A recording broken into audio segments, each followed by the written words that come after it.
If you're aiming to play super fast licks using alternate picking, this lesson's got you covered.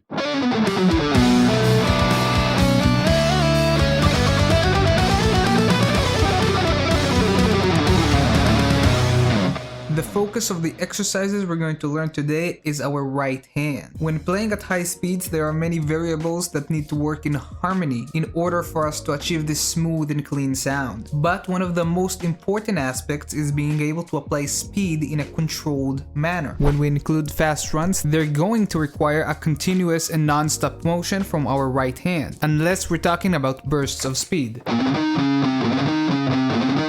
And these are great for hand synchronization, but they're not our focus today. But if you look at my right hand, it runs at a continuous high speed that, if not controlled properly, it results to super sloppy and incoherent sound. And exactly the same goes for 3 notes per string. So when we practice right hand technique at high speeds, the most common thing students do is start using a full arm motion to achieve speed. And that introduces tension, sloppiness, and tone changes. Our focus needs to be on keeping the movements for these strokes from our wrist. So when we start to play high tempo stuff, we sound like this, as opposed to this.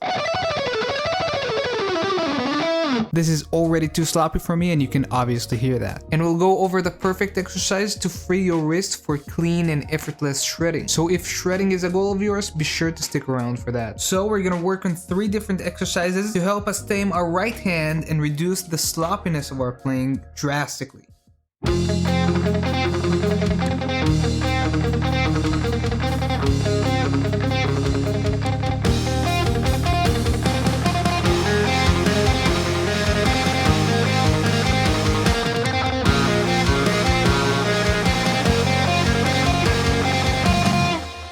So we're playing this exercise 2 times, and I always recommend to practice these runs muted and unmuted. When you get comfortable with these mutes, you can add them seamlessly to your solos and create very cool and unique sounds.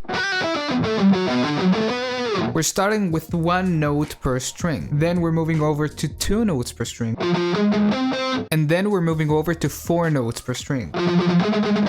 So we have 1 continuous fast run to practice controlling our right hand. Since our left hand is only playing simple chords that don't change often, there's very little hand synchronization involved here. So all of the focus is on controlling and taming our right hand. For maximum efficiency, pay attention that when we're playing these arpeggios, there aren't any overlapping notes. So you want to aim to achieve a clear sound like this, as opposed to overlapping notes like these. And you can find the backing tracks of these exercises alongside Patreon exclusive lessons in my Patreon.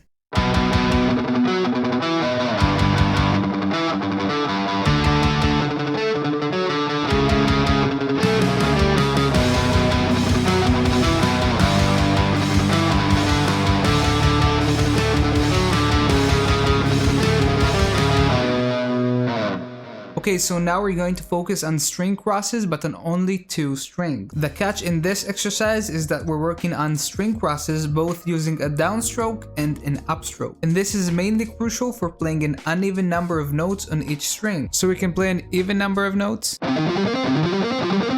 or some like this.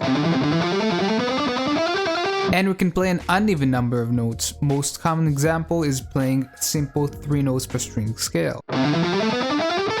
So if you look at my right hand, you'll see that when we play 3 notes per string or any other uneven number, when we cross strings, the direction in which we start to play on the next string changes each time. So I'm gonna start with a downstroke.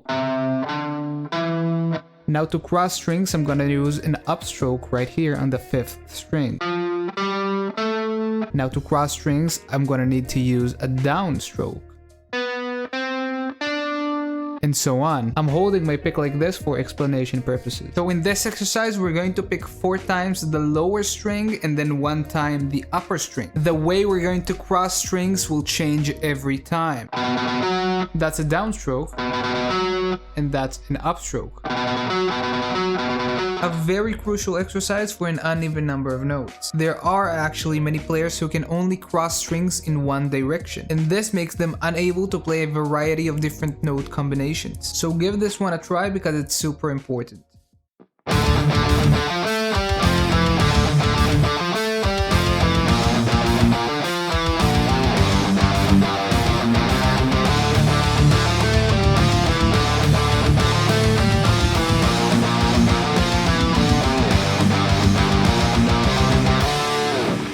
Okay, so all this talk about freeing your wrist and playing without tension, don't think I haven't included an exercise to help you get accustomed to this wrist movement. And you'll soon see why this exercise requires you to utilize your wrist. So this exercise might look a bit funky, but it's actually super easy and straightforward. So the simple pattern of this exercise is we're going to down pick and then up pick. And then we're going to down pick using a mute. So when we loop it around, it sounds like this.